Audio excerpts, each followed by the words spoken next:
Now you are watching New Eden TV. எனக்கு அன்பான சகோதர சகோதரிகளே, ஆண்டவர் இயேசு கிறிஸ்து நாமத்தில் உங்கள் அனைவரையும் வாழ்த்தி வரவேற்கிறேன். இன்றைக்கான தினவசனம் தீத்து 1 இறைவசனம். பிதாவாகிய தேவனாலும் நம்முடைய இரட்சகராய் இருக்கிற கர்த்தராகிய இயேசு கிறிஸ்துவினாலும் கிருபையும் இரக்கமும் சமாதானமும் உண்டாவதாக. கர்த்தருக்கு மகிமை உண்டாதாக. இன்றைக்கு இந்த தினவசனம் மூலியமாக ஆண்டவர் தன்னுடைய மகிமையை வெளிப்படுத்துகிறார். அவர் நம் மீது மிகுந்த கிருபை உள்ளவருமாக, மிகுந்த இரக்கமாகவும், மிகுந்த சமாதானத்தை கட்டளையிடுபவருமாக இருக்கிறார். என் அன்பான சகோதர சகோதரிகளே, அவருடைய சித்தத்திற்காக நம்மளுடைய வாழ்க்கையை முழுமையாக அர்ப்பணித்தால் அவருடைய மகிமையானது நம் வாழ்விலே ஒரு பிரகாச ஒரு ஒளியைப் போல காணப்படும் என்று ஆண்டவர் வெளிப்படுத்துகிறார். பிதாவாகிய தேவனாலும் நம்முடைய இரட்சகராய் இருக்கிற கர்த்தராகிய இயேசு கிறிஸ்துவினாலும் நம் அனைவருக்கும் கிருபையும் இரக்கமும் சமாதானமும் இன்றைக்கு உண்டாக கடவுது என்று ஆண்டவர் கட்டளையிடுகிறார். ஆண்டவருடைய வாக்குறுதிகள் நம்மளுடைய வாழ்க்கையிலே பலன் கொடுக்காமல் அந்த வாக்குறுதிகள் அவர் இடத்திலே போய் சென்றடையாது என்று வசனம் சொல்லுகிறது. நாம் இணை வசனமாக வெளிப்படுத்துதல் 20 இப்படியாக சொல்லுகிறது: ஜீவ புஸ்தகத்திலே எழுதப்பட்டவனாக காணப்படாதவன் எவனோ அவன் அக்னி கடலிலே தள்ளப்பட்டான். கர்த்தருக்கு மகிமை உண்டாதாக. இன்றைக்கு ஆண்டவர் நமக்கு கிருபையும் மன்னிப்பையும் அவர் கட்டளையிடுகிறார். எதற்காக? நம் மனம் மாறி அவருடைய சித்தத்திற்காக நம் வாழ்க்கையை முழுமையாக அர்ப்பணிக்க வேண்டும் என்று.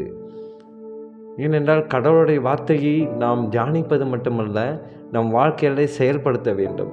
அப்படி செயல்படுத்தாத எந்த ஒரு மனிதராக இருந்தாலும் அவர்கள் ஜீவ புஸ்தகத்தில் இடம்பெற மாட்டார்கள் என்று எச்சரிப்பாக இந்த வசனத்தை நமக்கு காட்டுகிறார். எனக்கு பிரியமானவர்களே, இப்படிப்பட்ட ஒரு தருணத்திலே நம்முடைய இரட்சகராய் இருக்கிற கர்த்தராகிய இயேசு கிறிஸ்துவினாலும் நமக்கு அநேக கிருபையும் இரக்கமும் சமாதானத்தையும் உண்டு பண்ணியிருக்கிறார். ஏனென்றால் அவர் அளவு கடந்து நம்மை நேசிக்கிறார். அதே போல் நாம் அவருடைய ஜீவனுள்ள வார்த்தையை தியானித்து எப்படியாக செயல்படுத்தி கொண்டு இருக்கிறோம் என்று ஆண்டவருடைய கண்கள் விழித்து கொண்டு நம்மளை கண்ணோக்கி பார்க்கிறது. அதனாலே நாம் கர்த்தருக்கு பயந்து அவர்களுக்கு பிடித்த மாதிரியான வாழ்வை வாழ்ந்து அவருக்காக நம்மையே அர்ப்பணித்து நம் ஜீவ புஸ்தகத்தில் இடம் பெறுவதற்கு தகுதி உள்ளவர்களாக மாற ஜெபிப்போமா? ஸ்தோத்திரம் கர்த்தாவே, துதிக்கிறோம் எங்கள் அன்பு நேசரே. அப்பா, நீர் இன்றைக்கு இந்த தினவசனம் மூலியமாக நீர் எங்கள் மீது எவ்வளவா அக்கறையாக இருக்கிறீர் என்று நாங்கள் விசுவாசிக்கிறோம் கர்த்தாவே, துதிக்கிறோம். நீங்கள் அந்த ஜீவ புஸ்தகத்தில் நாங்கள் பிரவேசிக்க வேண்டும் என்று தான் இதை எங்களுக்கு முன்கூட்டியே நீர் எச்சரிப்பு செய்தியாக தந்திருக்கிறீர் ஆண்டவரே. அப்பா, எங்களுக்கு எச்சரிப்பு செய்தியை நீர் எங்களுக்கு தந்த தயவுக்காக நன்றி செலுத்துகிறோம் தகப்பனே.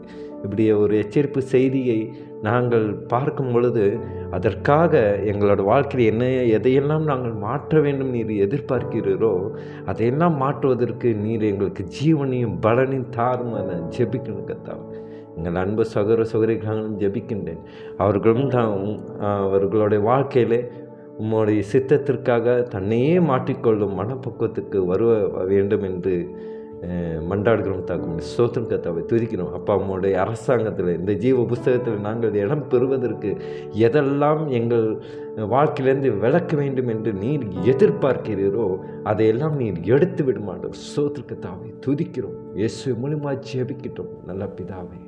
ஆமீன், ஆமீன்.